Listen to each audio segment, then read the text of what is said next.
नमस्कार, आप देख रहे हैं भारत 24 और आपके साथ मैं हूं पूजा यादव। हमास चीफ हानिया की मौत के बाद मिडिल ईस्ट में तनाव बढ़ चुका है।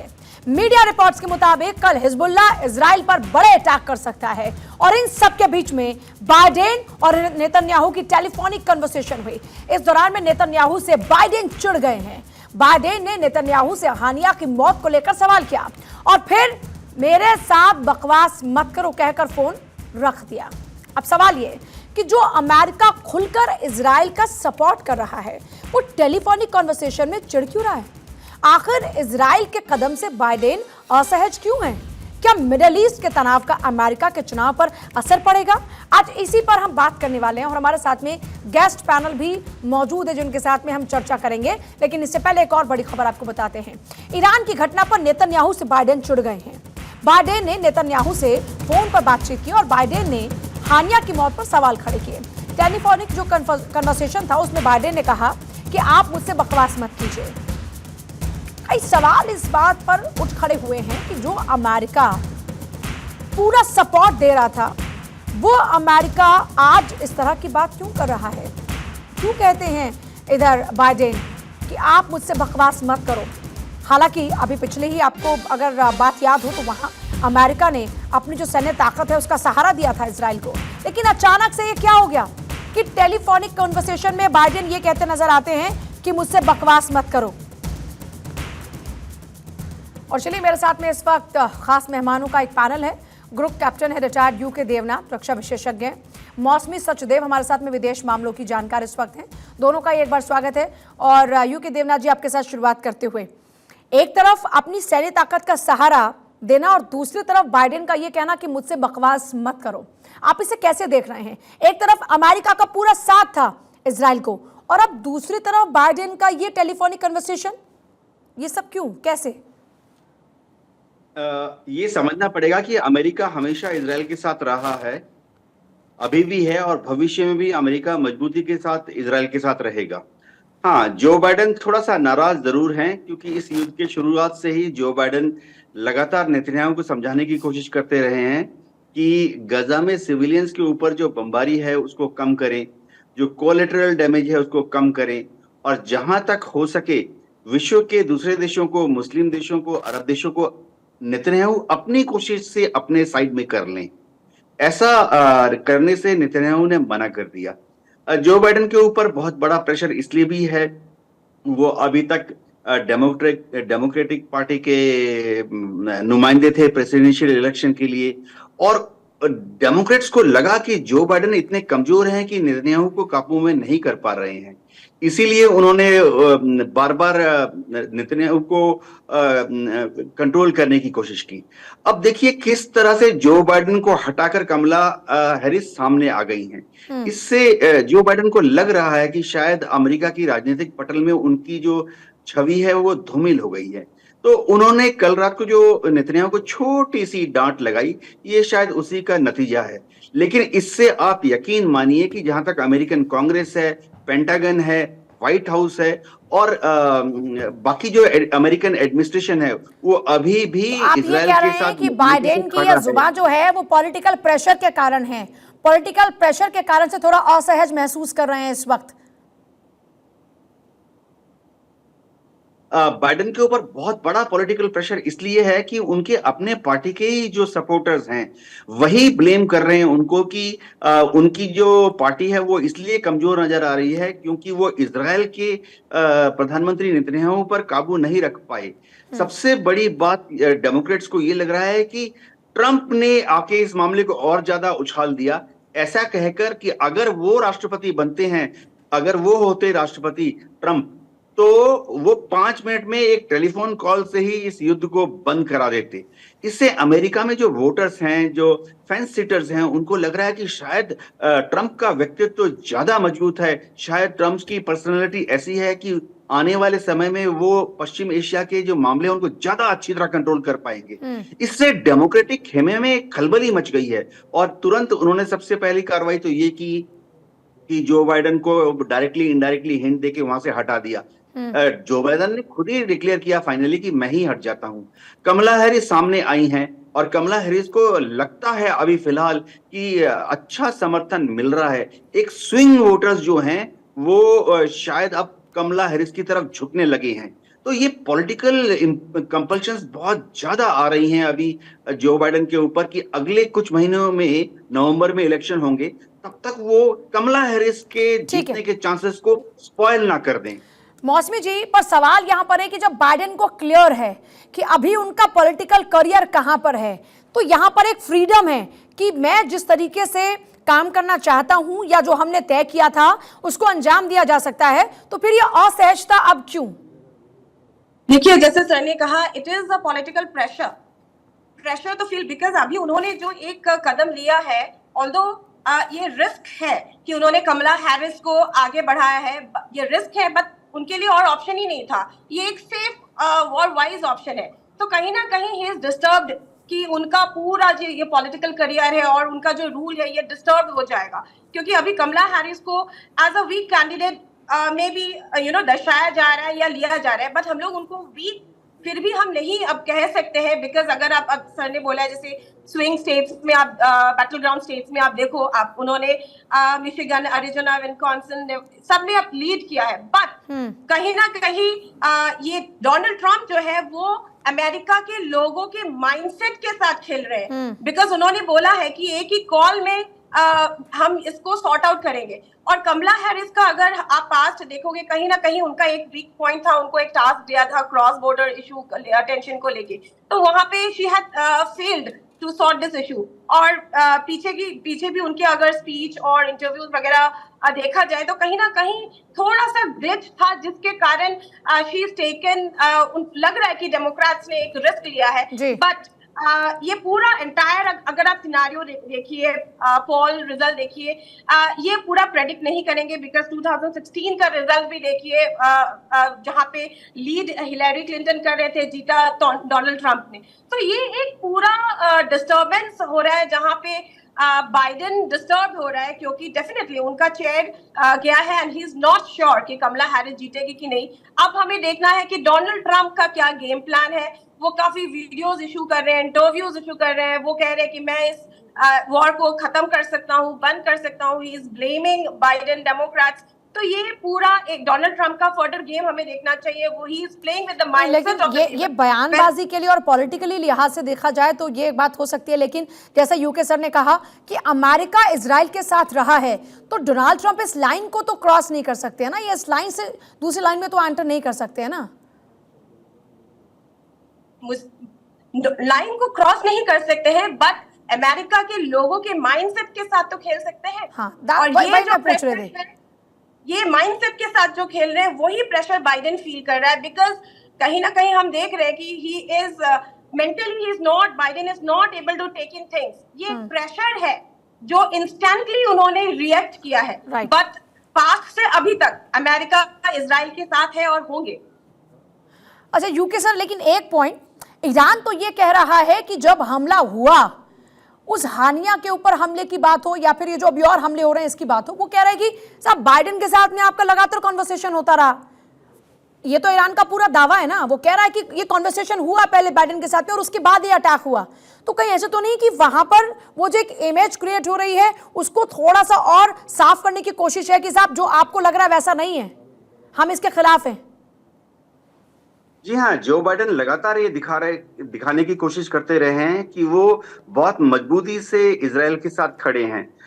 उनकी एक दिक्कत ये आ रही थी, जो कि किसी भी अमेरिकन एडमिनिस्ट्रेटर की होती है, कि अरब देश जो हैं उनको कैसे अमेरिका के साथ रखा जाए। ये समझना पड़ेगा कि अरब देश जो हैं, कुछ डेमोक्रेसीज हैं, कुछ नॉट सो डेमोक्रेटिक देश हैं। वहां पर किंग्स हैं, सुल्तान्स हैं, प्रिंस हैं, प्राइम मिनिस्टर और प्रेसिडेंट भी हैं। तो इनको तो अमेरिका अपने साथ रख लेता है, येन के इन प्रकार बहुत बड़ी तादाद में डॉलर्स की मदद देके, बिलियंस ऑफ डॉलर्स की मदद देकर। लेकिन जो अरब देशों की आम जनता है, जो वो अरब देशों के जो आम या मुस्लिम देशों के भी जो आम जनता है, वो फिलिस्तीन के लोगों के साथ है।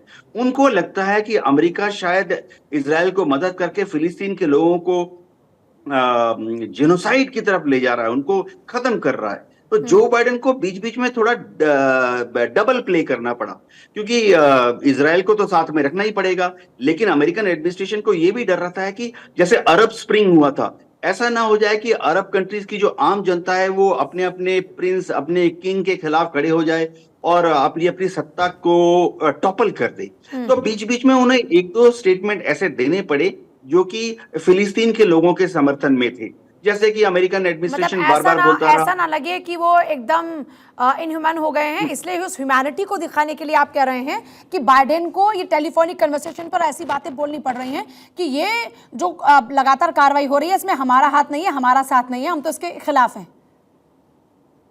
जी हाँ, बाइडेन को किसी भी कैंडिडेट को, जो बाइडेन को खास तौर से, क्योंकि फिलहाल प्रेसिडेंट हैं, नवंबर में इलेक्शन हुए, जनवरी तक प्रेसिडेंट है, वहां एक बड़ी दुधारी तलवार है।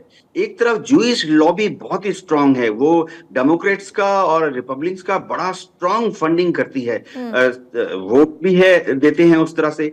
दूसरी बात यह है कि वहां पर अमेरिका में जो बाइडेन जो है एज ए प्रेसिडेंट, उनको दो चीजें प्रूव करनी है। एक, अमेरिका अभी तक दुनिया को लीड कर रहा है, लीड करता रहेगा।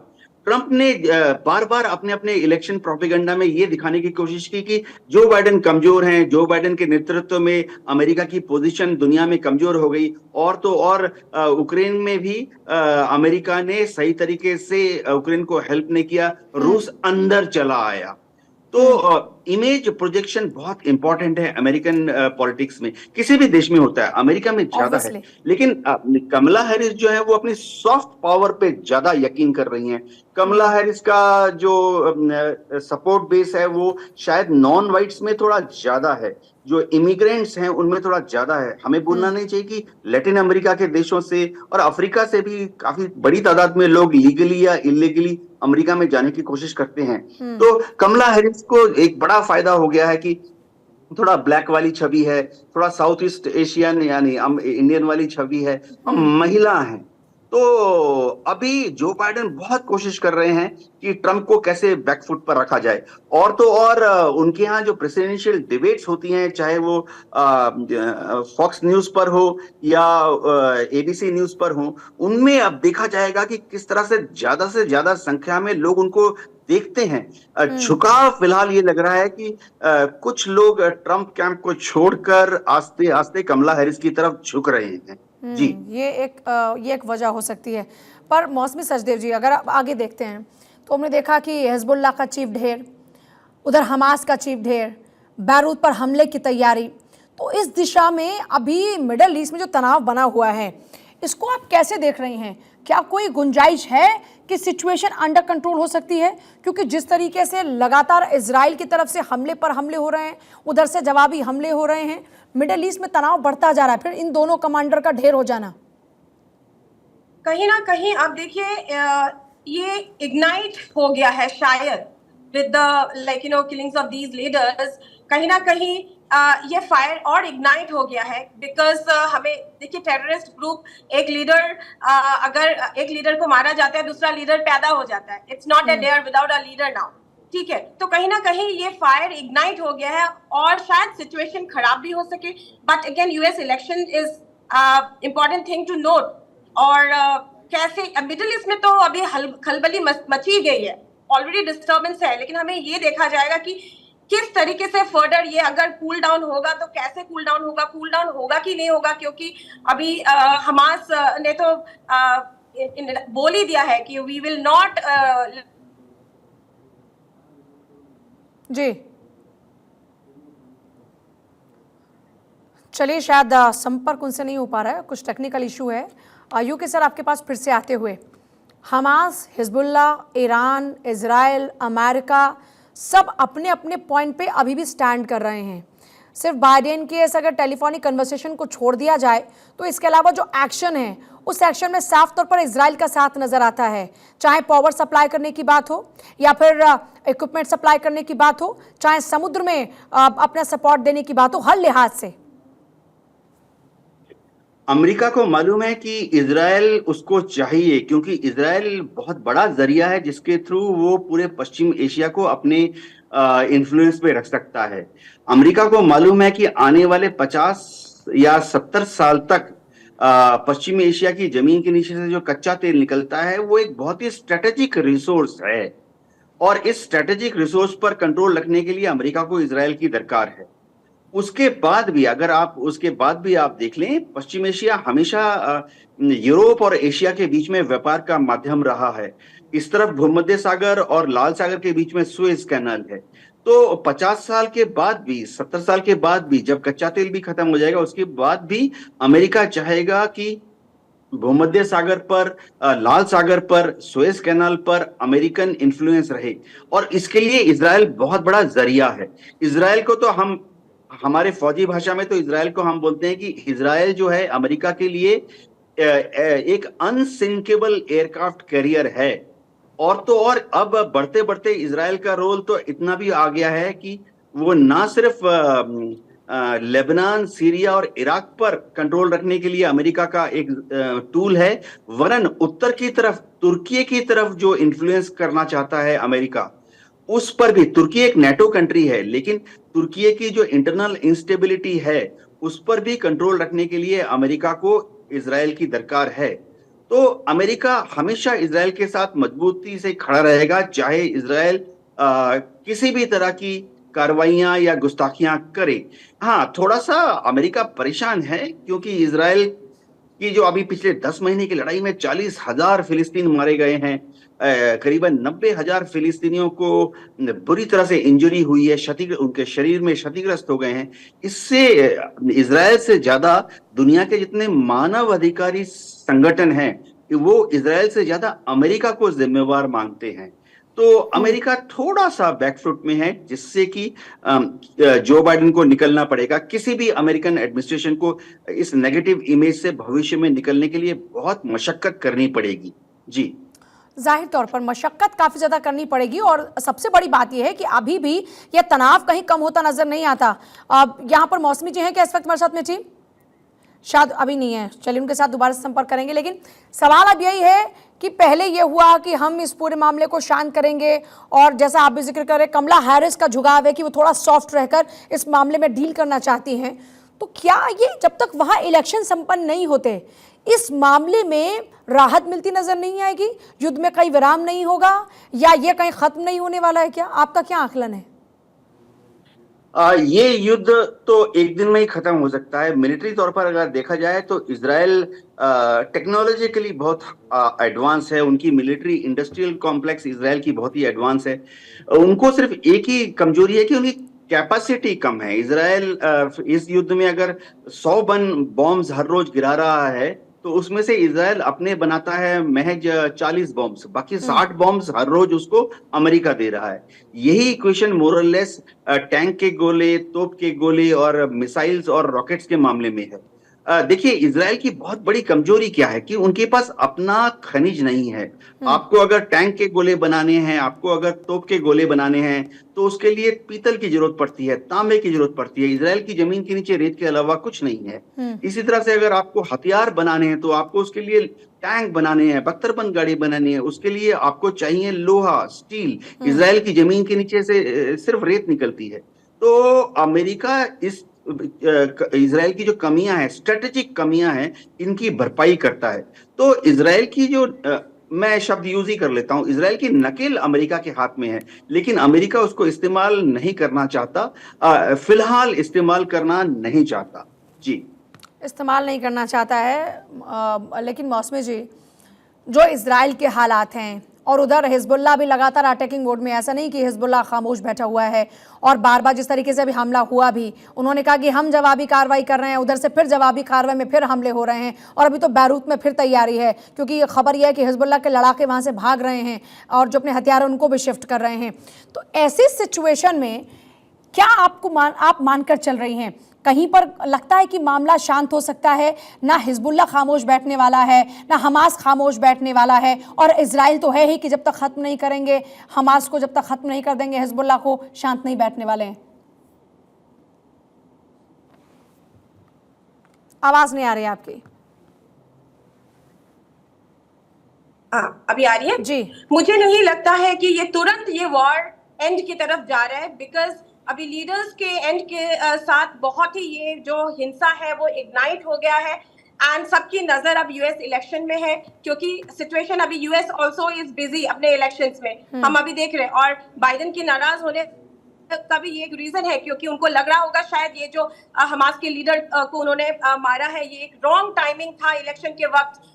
पूरे उनके अभी उनको इमेज को सुधारना भी पड़ रहा है। सो ये अब US is busy with elections. मुझे नहीं लगता ईरान ने एलिगेशन लगाए, जो ईरान कह रहा है कि कॉन्वर्सेशन पहले यूएस के साथ में हुआ, उसके बाद ये एक्शन हुआ। आप कहते हैं कि ये पॉसिबिलिटी नहीं, क्योंकि अमेरिका रिस्क नहीं लेगा इलेक्शन के टाइम में?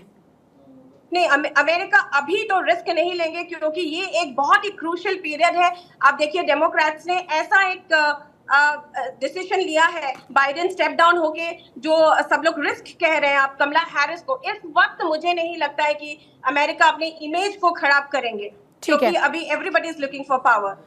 बहुत शुक्रिया आप दोनों का ही। Everybody is looking for power. So ये वक्त नहीं है जिसमें युद्ध हो, ये वक्त नहीं है जिसमें ऐसे हमले हो, और अमेरिका से नहीं चाहेगा। सबके अपने अपने आकलन हैं, लेकिन बार बार ईरान ये आरोप लगा रहा है कि यहाँ सब कुछ अमेरिका के साथ मिलकर हो रहा है।